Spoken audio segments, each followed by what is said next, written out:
Salut messieurs, mesdames, personnes non binaires.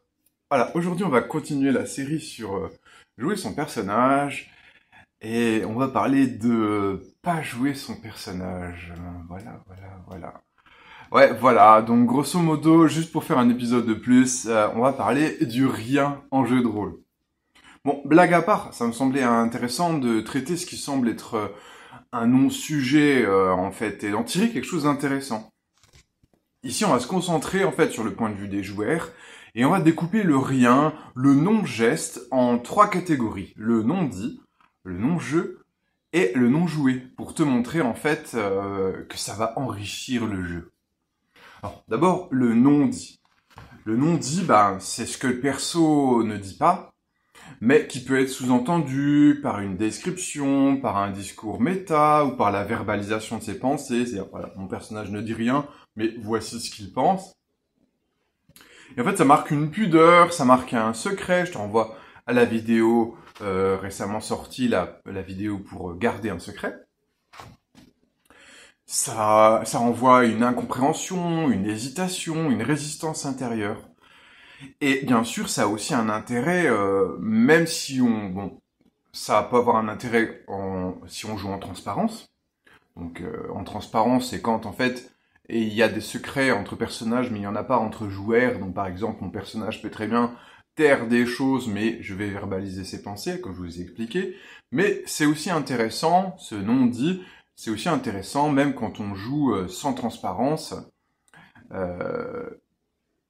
Parce que à ce moment-là, il y a toujours du jeu intérieur. Je te renvoie à la vidéo sur le sujet. Et l'existence du jeu intérieur, ça vient contredire l'affirmation de Grant Howitt, que j'avais déjà battu en brèche, qui affirme que ça n'existe pas si tu n'en parles pas. En fait, un fait de jeu, il existe même si tu n'en parles pas, parce qu'il existe au moins dans ta tête, dans ton cœur. Voilà, ça c'est la force du jeu intérieur. Le non-dit, ça me fait aussi penser aux personnages muets. Souvent, jouer un personnage muet, c'est vécu comme la plus grande difficulté, que ce soit en jeu de rôle ou en GN. Mais en fait, un personnage muet, il peut être expressif, il peut être compréhensible, si par ailleurs on utilise le non-verbal, la gestuelle, les textes, les descriptions, le discours méta. Et il peut aussi y avoir un accompagnement qui soit présent, que ce soit un PNJ qui va traduire ce que dit le personnage muet en langue des signes, pourquoi pas de la magie télépathique, pareil, qui va compenser le mutisme du PJ, ou tout simplement, on peut dire que dans cet univers de jeu, tout le monde parle la langue des signes, et donc en fait, le mutisme n'est pas tout à fait un handicap, vu que tout le monde parle la langue des signes, donc tout le monde comprend le personnage muet. Alors, ces deux exemples, à la fois généraux et particuliers, sur le non-dit, ça illustre en fait que le bon jeu ne passe pas forcément par la clarté et la compréhension mutuelle, mais qu'il y a aussi du jeu qui ressort, du secret, du quiproquo, ou simplement de ce que j'appelle la danse empathique, c'est-à-dire le parcours d'embûche en fait pour se comprendre, pour se rejoindre, pour accoucher la confidence de l'autre. Et ça, donc que ça passe sous forme de jeu à secret, c'est-à-dire en convergence, c'est-à-dire que ce que mon personnage ne dit pas, moi en tant que joueur, je le dis pas non plus. Donc ce qu'on n'entend pas de la bouche du personnage, on ne l'entend pas non plus de la bouche des joueurs, quoi. Donc il y a de la convergence, le même état, la même position entre joueur et personnage, mais voilà, comme je t'ai expliqué, bien sûr, le non-dit a aussi un intérêt, quand on joue en transparence.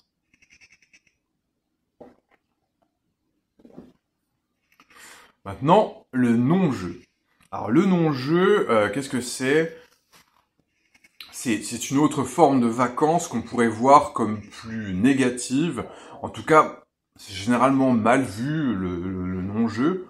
Alors ça peut être par exemple la centaurette, c'est-à-dire, tu sais, ce ou cette joueur qui parle pas, quoi, qui s'exprime pas. Et donc ça peut être cette centaurette, ça peut être une personne timide, je renvoie ma vidéo sur les timides, ou tout simplement une personne qui kiffe être dans une posture de public. Il est possible des fois que ce soit quelqu'un de très extraverti par ailleurs ou dans d'autres parties, mais qui, sur cette séance à minima, a envie d'être public. Et du coup, cette personne peut se situer un peu dans une zone de hors-jeu, ce qu'on en impro on appelle le banc de touche. C'est-à-dire, tu n'es pas sur la scène, t'es hors-jeu, donc on peut même considérer que ton personnage n'est pas dans la scène, tu vois, il n'est même pas, enfin, non seulement il n'est pas actif, mais peut-être même pas présent, tu vois. Mais toi, en tant que joueur, tu es là, ça veut dire que tu peux même commenter ce qui est en train de se passer. Donc tu peux être finalement tu peux verbaliser énormément de choses alors que ton personnage n'est même pas là, quoi. Hein. Tu peux bien sûr aussi faire tout ce qui est dans le registre du non-verbal, donc pareil, tout un tas de postures, d'approbation et de commentaires, mais de façon non-verbale, quoi.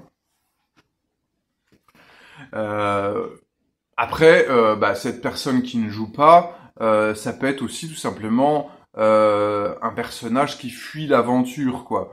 C'est soit par refus de se prêter au jeu, ou soit par refus de ce qu'on appelle le play to risk.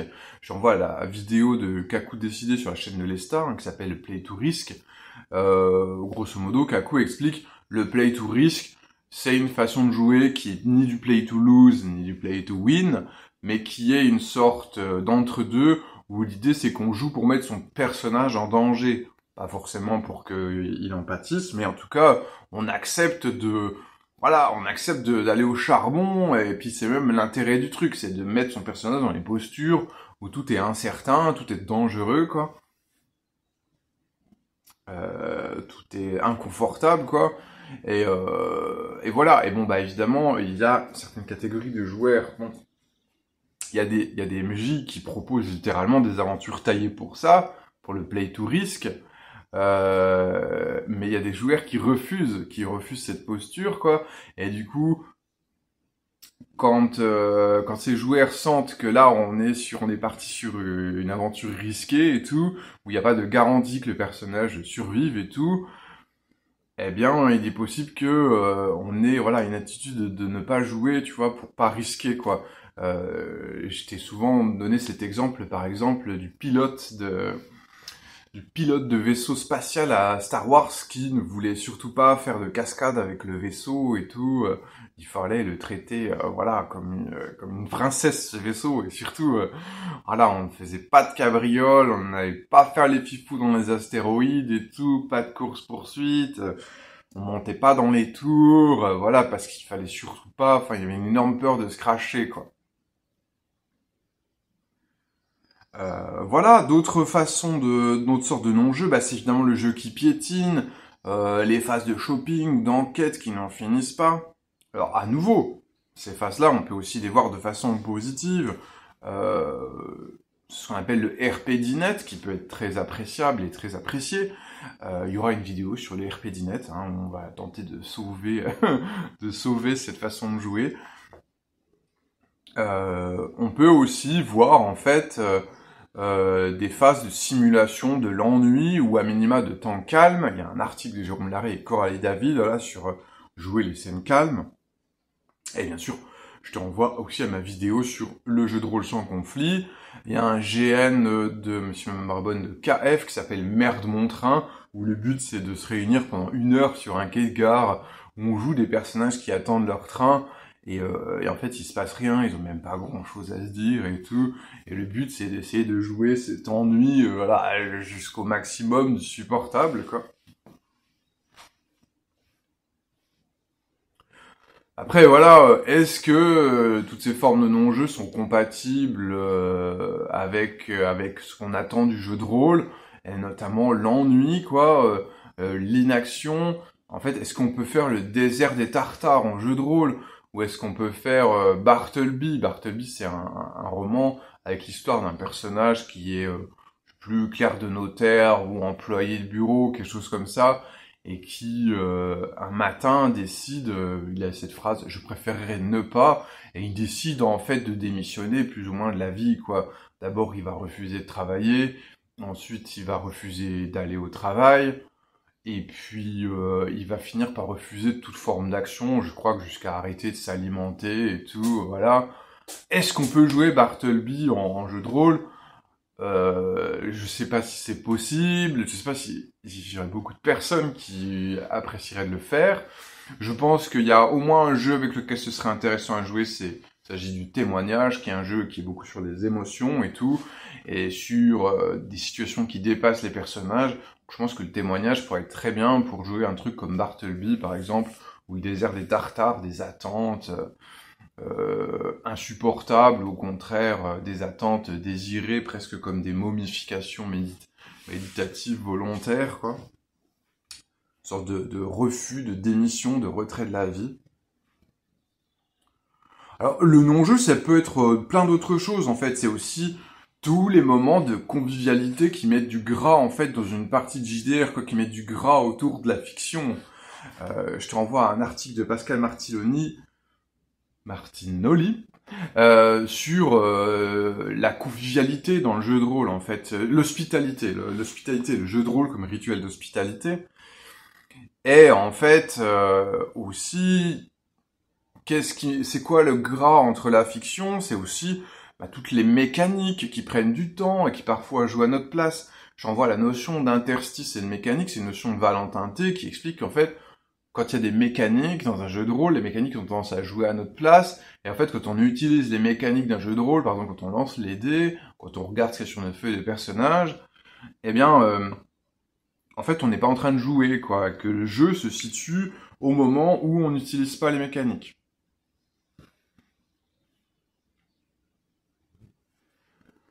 À l'inverse, d'autres qui ont considéré que le non-jeu, c'est justement quand on n'utilise pas les mécaniques, c'est tout ce qui est les moments de freeform sauvage. Voilà, on a joué 1 heure sans lancer les dés. Certaines vont considérer ça comme étant du non-jeu, quoi. Voilà, vous n'avez pas joué au jeu, vous n'avez pas utilisé les mécaniques, vous n'avez pas joué au jeu, quoi. Mais le non-jeu, c'est encore plein d'autres choses. Voilà, c'est beaucoup de choses. Et notamment, en GN, il y a ce qu'on appelle le refus de jeu. C'est-à-dire quand je vais euh, éviter de relationner avec un autre personnage, peut-être même éviter de relationner avec plusieurs personnages, voire l'ensemble des personnages, quoi. Et en fait, ça, tu peux le voir, le refus de jeu, comme une mécanique d'autodéfense, de sécurité émotionnelle, ou plus exact, ou des fois juste de repos, hein, de détente, hein. Quand il y a trop de relations, on va décider de faire du refus de jeu. Mais le refus de jeu, c'est aussi pour éviter des personnes que tu juges toxiques, hein. Mais du coup, tu vas refuser de relationner avec leur personnage. Et notamment, pour signaler le refus de jeu, par exemple dans les centres, on peut utiliser un signe gestuel, qui est le signe gestuel « j'ai la tête sous l'eau », quoi. Voilà, si quelqu'un te propose une relation, tu fais comme ça, en mode non, là je suis trop. C'est une façon un peu polie de dire voilà, je suis trop. Enfin, ça veut dire je suis trop occupé pour jouer avec toi. Après, des fois, c'est juste une façon un peu polie de signaler pour dire je ne veux pas jouer avec toi en particulier parce que je suis en conflit en fait avec la personne que tu es. Euh, hop. Et il y a aussi plus largement ce qu'on appelle le droit de retrait. Le droit de retrait ou politique de la porte ouverte, c'est le droit en fait de quitter une partie temporairement pour faire une pause ou définitivement, quoi. Avant avant la fin de la dite partie, quoi. Et puis tout ce qui est non-jeu, c'est également, voilà, je parlais de tout prendre son temps, faire des pauses. Ça peut être des pauses collectives, mais ça peut être juste, non, moi je fais une pause, personne ne veut faire une pause, mais moi j'en fais une. Tant pis, je vais m'allonger là 10 minutes, je vais bouquiner, tant pis, je vais sortir du jeu, moi j'ai besoin d'en sortir un peu. Si les autres veulent continuer, ils continuent, je reviendrai après. Tu peux utiliser la fameuse carte pipi, qui est une carte pour dire j'ai besoin de faire une pause parce qu'il faut que j'aille aux toilettes, hein, tout simplement. Voilà, s'autoriser à ne pas forcément suivre le rythme effréné et sans pause du reste de la table, quoi.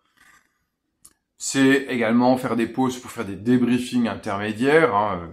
Moi, je pense que les débriefings intermédiaires sont bien meilleurs que les débriefings en fin de partie. C'est que si on a des problèmes, il faut faire des pauses en cours de partie pour résoudre les problèmes en cours de partie et non pas faire une pause en fin de partie pour sinon dans le cas d'un one shot, en tout cas, ça sert à rien de se dire tout ce qu'il y a eu comme problème en fin de partie pour moi, c'est trop tard. Donc, il faut faire des pauses à l'intérieur de la partie. Et bon, pour le non-jeu, c'est aussi bien sûr tout le temps hors jeu. Donc, les débriefings, tout ce qui est infodump, les digressions, les blagues méta, le hors-jeu, les moments de bouffe, le small talk, etc. Tout ce que, en général, et je m'inclus là-dedans, on voit comme une perte de temps, ou on peut aussi le voir comme une composante essentielle de la convivialité, et donc une composante de l'expérience jeu de rôle, quoi. Le jeu de rôle, c'est pas que la fiction, c'est aussi la bouffe qu'on se fait avant, le small talk qu'on fait après, les blagues qu'on fait pendant, c'est aussi ça, l'expérience jeu de rôle, c'est aussi tout ce non-jeu, quoi. En fait, comme expérience sociale, tout simplement, quoi.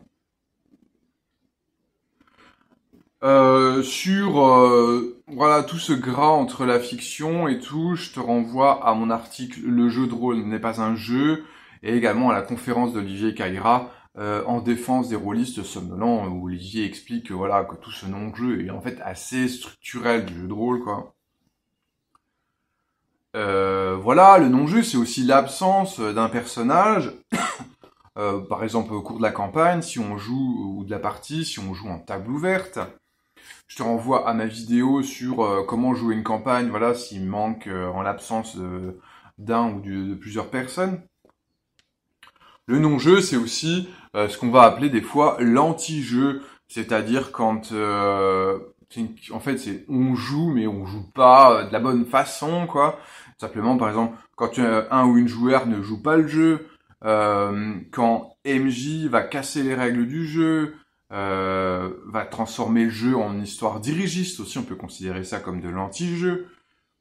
Bien que, bien sûr, il y a des scènes qui vont embrasser positivement le dirigisme, soit parce qu'on a une recherche du non-protagonisme.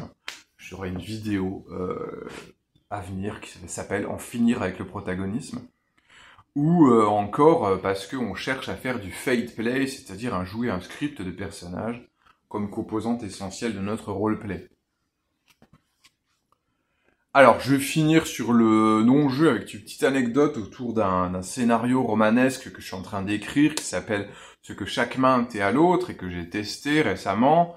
Et donc, parmi les pré-tirés, il y a ce personnage qui s'appelle Jonki, qui a un rôle assez central. En fait, Jonki est à l'agonie et à peu près tout le monde veut essayer de la soigner, quoi. Donc, on peut considérer ça comme un rôle central.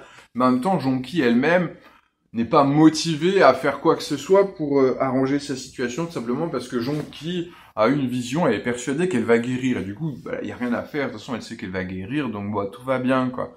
Et donc, c'est pas du tout un personnage agissant, en fait. C'est plus un personnage agi qu'un personnage agissant, quoi. Et donc, Jonki est surtout dans la réaction, et la personne qui joue va être surtout dans jouer l'impact, commenter notamment les situations qui la concernent, alors que Jonki n'est pas là, quoi. Jonki est sur son lit en train d'agoniser, et les autres font plein de trucs qui la concernent, et la personne qui joue Jonki, si on joue en transparence, il vaut mieux jouer ce scénario-là en transparence, commente en fait, commente ce qui se passe.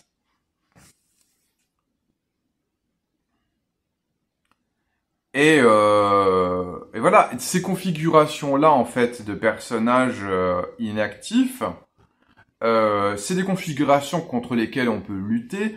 Par exemple, un jeu comme Influenza fait tout, dans ses mécaniques, pour maximiser la capacité d'action des personnages, qui peuvent agir, en fait, même s'ils ne sont pas là, même s'ils sont inconscients et tout, même s'ils ne sont pas au courant de ce qui se passe. Ils ont toujours une capacité d'action télépathique sur les choses, quoi. Et donc, si on jouait ce que chaque main était à l'autre, par exemple, avec Influenza, eh bien, Jonki pourrait être beaucoup plus active.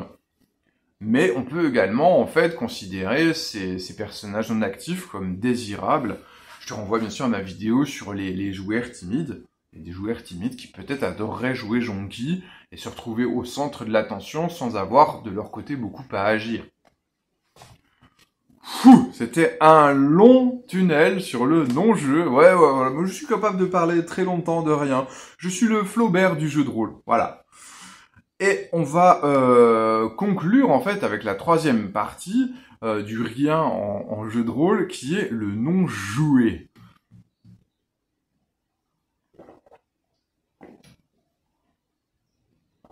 Le non joué, en fait, en gros, c'est les actions qui ne vont pas être jouées, qui ne vont pas être interprétées. C'est en fait ce que le personnage ne va pas faire. Il va faire des choses, mais il y a aussi des choses qu'il ne va pas faire. Et tout ça, c'est du domaine du non joué. Alors, plus exactement, il peut les faire, mais en fait, si les mécaniques, par exemple, les prennent en charge, je te renvoie à ma vidéo sur faut-il rouler les dés par du social. Bah voilà, le personnage le fait, mais on le joue pas, quoi. C'est du non joué parce que voilà, tu fais juste un jet de diplomatie, tu fais pas du tout de roleplay et puis c'est fait, quoi. Bon, après, on a un petit peu parlé avec interstice et mécanique. Ça peut aussi, le non joué, c'est aussi toutes les actions du personnage qui sont ellipsées. Bon bah, vous partez en voyage, le voyage dure 3 mois, vous arrivez à la ville. Les personnages ont fait plein de choses pendant ce voyage, mais on a fait une ellipse, donc bah, ce sera pas joué. Je te renvoie à mon article qui s'appelle « Le jeu de rôle et l'art de l'ellipse ». Et puis, il y a aussi tout ce qui est hors champ, en fait, qui ne rentre pas dans le cadre temporel de la partie ou de la campagne. Ça veut dire, c'est le passé du personnage avant que débute l'aventure, et c'est l'avenir du personnage après la fin de l'aventure. Voilà, qu'est-ce qui arrive à Frodon Sake une fois qu'il est rentré à la comté et que tous les problèmes ont été réglés. Bon, c'est ce qui arrive, puisqu'au bout d'un moment, il partira dans les havres. C'est pas un bon exemple, mais bon, grosso modo... Ah, je te renvoie il y aura une vidéo sur les épilogues de personnages, où on va justement essayer justement de jouer le personnage jusqu'à la fin de sa vie, c'est-à-dire qu'à la fin d'un one-shot, ou d'une campagne, si le personnage est toujours vivant, peut-être même qu'il a de beaux jours devant lui, on va prendre quand même 5 minutes à raconter en fait comment il finit sa vie, donc de façon un peu accélérée, on clôture le personnage, mais la plupart du temps, ça n'a pas lieu en fait. La plupart du temps, eh bien quand la partie s'arrête, le personnage il est toujours vivant, et le reste de sa vie, bah, on ne sait pas ce qui se passe, on ne le joue pas quoi, c'est le non joué. Je vais m'en sortir, c'est beau, on voit le bout, vous inquiétez pas. Le non joué, en fait, ce sont aussi les actions que le personnage envisage. Je pourrais attaquer la banque, je pourrais déclarer ma flamme à tel PNJ et tout, mais abandonne, soit parce qu'une tierce partie l'en dissuade, bah tout simplement tu dis oh bah tiens je veux prendre telle initiative, et il y a tel PJ qui dit non c'est pas d'accord, je suis pas d'accord, tu dois pas faire ça, hop, on fait un jet de social dans notre position, je le rate, bon bah le truc que j'avais dit que je ferais, finalement je le fais pas, parce que j'ai été persuadé de ne pas le faire, quoi. Ou soit parce que, voilà, en tant que personnage, j'envisage de faire une chose, j'y renonce par moi-même, parce qu'il y a un conflit intérieur. Par exemple, dans Inforenza, tu peux littéralement jouer un conflit contre toi-même, justement, quand tu n'arrives pas à prendre une décision, tu vas jeter les dés contre toi-même pour savoir si tu prends la décision ou si tu ne la prends pas.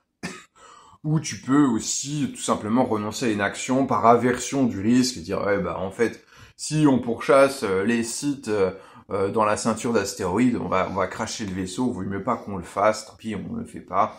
Et voilà, on arrive encore sur du non-joué. Et il y a aussi, bien sûr, toutes les actions qui ne sont pas jouées juste parce que le personnage n'en a pas l'idée, quoi. Des fois, le joueur peut en avoir l'idée, mais typiquement, je joue un orc avec 5 en intelligence, et voilà, c'est raciste de dire avec les orcs. Je joue un elfe. Voilà. Je joue un elfe avec 5 en intelligence. Eh bien,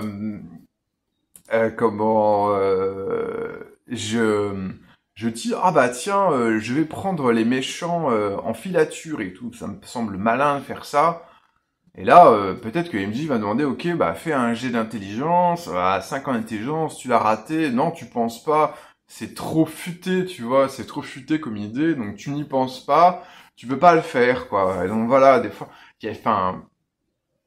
grosso modo, il y a plein de moments où on dit mon personnage va faire ça, pourrait faire ça et tout, et pour toutes les raisons que je t'ai énumérées, finalement le personnage ne le fait pas, ça n'a été que spéculé à haute voix, envisagé, mais ça n'a jamais été actualisé dans la fiction, quoi.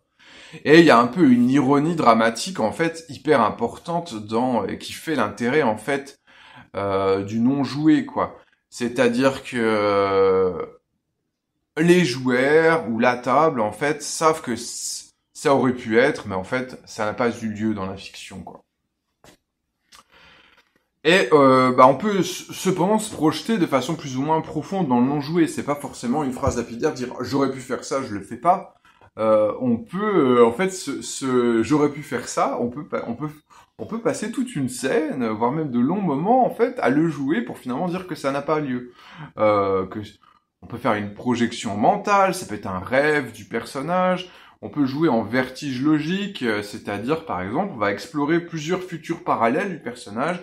Ok, qu'est-ce qui se passe si tu essayes de tuer le méchant? Qu'est-ce qui se passe si plutôt tu fuis la contrée? Qu'est-ce qui se passe si tu rejoins les troupes du méchant, tu changes de bord et tout? Voilà, on explore différents cas de figure, différents scénarios, et on peut y consacrer du temps à les jouer. Et puis à la fin, on tranche, on dit ok, bon sur toutes ces possibilités, finalement laquelle tu choisis de faire. Ok, je choisis la possibilité B, c'est-à-dire que A et C, on les a joués, mais finalement c'est annulé, ça n'a pas lieu. Et bon évidemment, c'est le moment aussi de parler de tout ce qui est carte X, technique de Luxton, voilà, qui sont des méthodes de sécurité émotionnelle qui peuvent totalement annuler ou reconfigurer une scène après qu'elle ait été jouée, quoi. Et voilà, ça rentre tout à fait aussi dans le registre du non-joué. Et on peut encore pousser la formule du non-joué à son paroxysme avec des jeux par exemple comme la Griffe Noire, qui sont des jeux tout simplement sans personnage, où on va essentiellement décrire des décors, des ambiances, et en tout cas on n'a pas de personnage à nous, quoi. Voilà, c'est le nectar du non-joué. Voilà, tout est dans le non dit. Eh bien, j'espère que beaucoup de gens iront le non voir. Voilà, vous avez certainement la ref, si vous êtes vieux comme moi. Bref, l'absence de jeu, en fait, voilà, qui se décline dans le non dit, le non jeu, le non joué. J'espère t'avoir démontré que c'est en fait très fertile, que ce soit pour le jeu intérieur ou pour la tablée dans son ensemble. Et aussi, je trouve que ça nous instruit davantage, si on en était besoin, sur la polysémie du terme jeu, que ce soit le jeu en général ou dans le jeu de rôle en particulier. Voilà, qu'il y a le terme jeu a plein de définitions possibles et qui vont inclure ces formes-là presque antinomiques, presque contraires, que sont le non-dit, le non-jeu, le non-joué, quoi. L'anti-jeu, le hors-jeu, le méta-jeu, voilà, sont aussi du jeu, quoi. Et voilà. Et bien là-dessus, râlez moins, non jouez plus. Et puis on se retrouve pour une prochaine. Je pense qu'il y aura encore au moins une vidéo sur... c'est peut-être bien les épilogues de personnages là qui va suivre. Et puis, eh bien, on s'embrasse pour ceux avec qui c'est d'accord. Sinon, une chaleureuse poignée de main virtuelle suffira. Ciao!